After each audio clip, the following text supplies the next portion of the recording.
Mi equipo está conformado por Bache García Diego, Lara Argáez Manuel y yo su servidora, Flores Contreras Priscila. Empezamos por definir qué es salud. Bueno, para la OMS, la salud es un estado de bienestar físico, psíquico y social. Tomando en cuenta estos tres puntos, podemos usar desde nuestra propia experiencia que la salud es cuando un ser humano se encuentra sano de manera física, mental y socialmente. También cuando sus estructuras corporales, sus procesos biológicos y sus comportamientos se mantienen dentro de los límites aceptados como normales, marcados por una sociedad.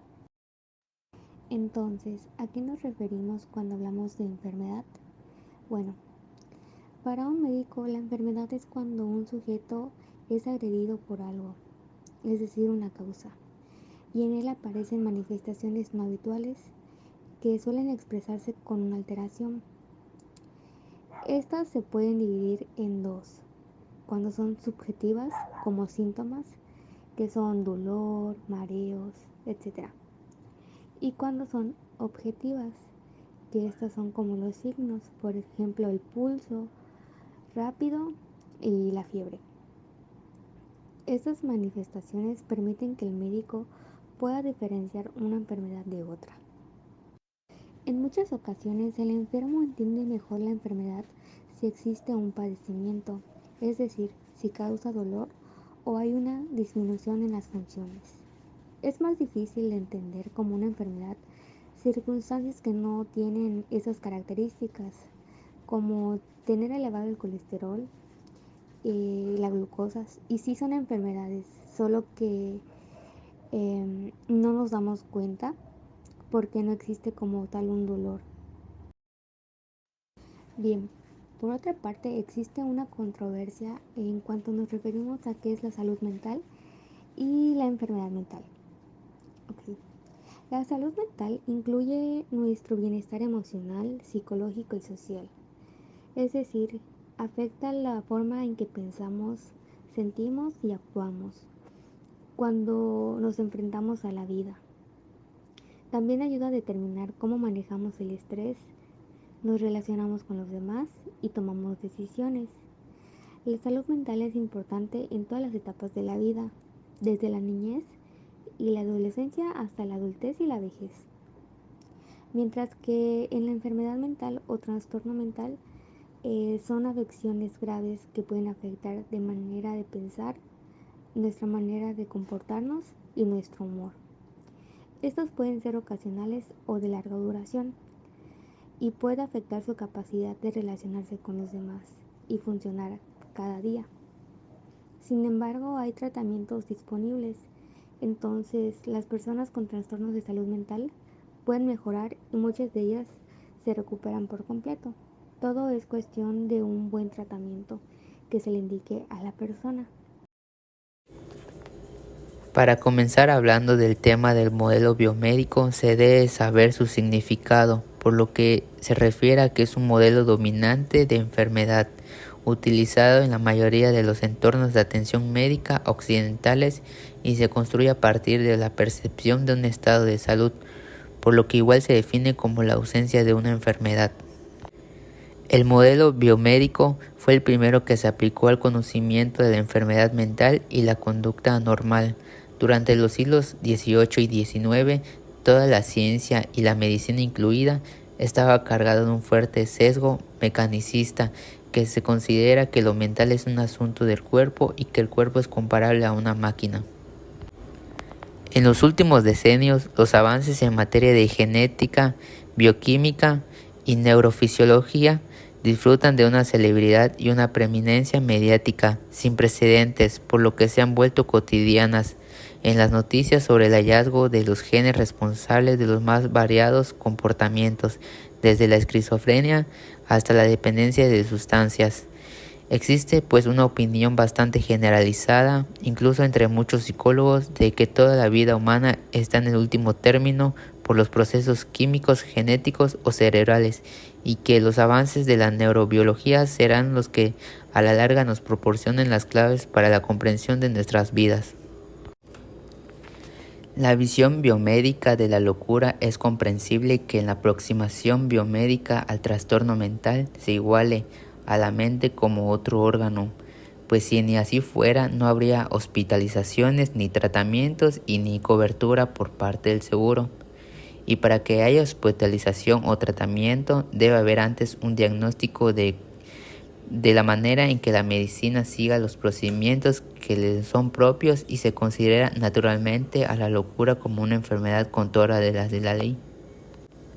El modelo biomédico despoja tanto al síntoma como al diagnóstico de todo lo que no sea la pura mecánica de su comprobación y su recuento, como por ejemplo, no importa que el síntoma sirva como herramienta de comunicación o que el paciente esté expresando algo a través de sus pensamientos.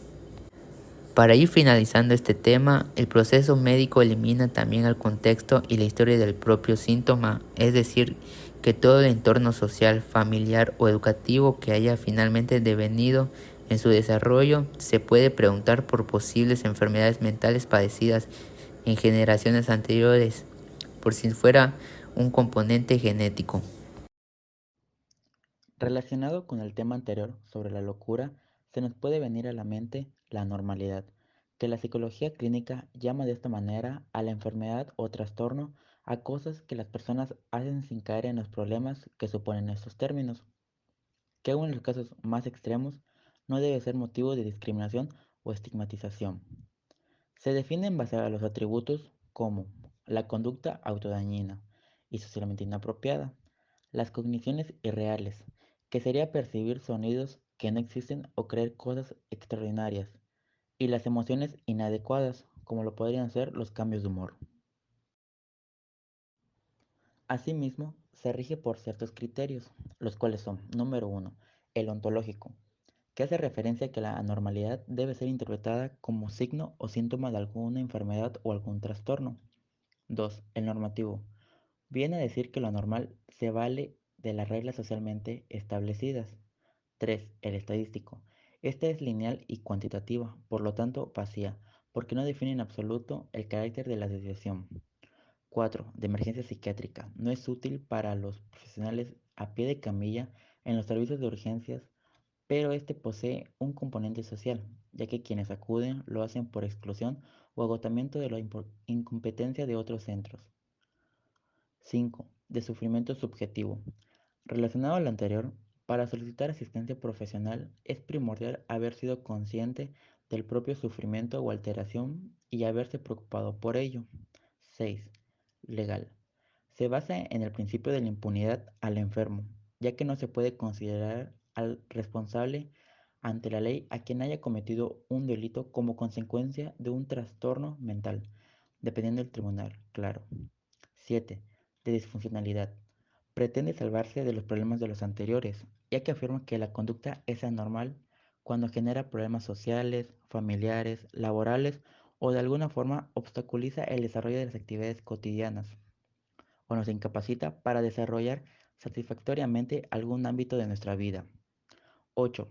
Como conducta adaptada.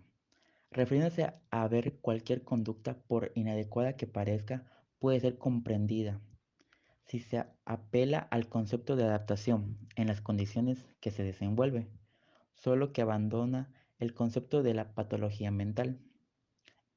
Y 9. Como control social. Punto de vista que ve los manuales de diagnóstico que constituyen un código psiquiátrico que reglamenta y castiga con reclusión o fármacos ciertos comportamientos no tolerados socialmente.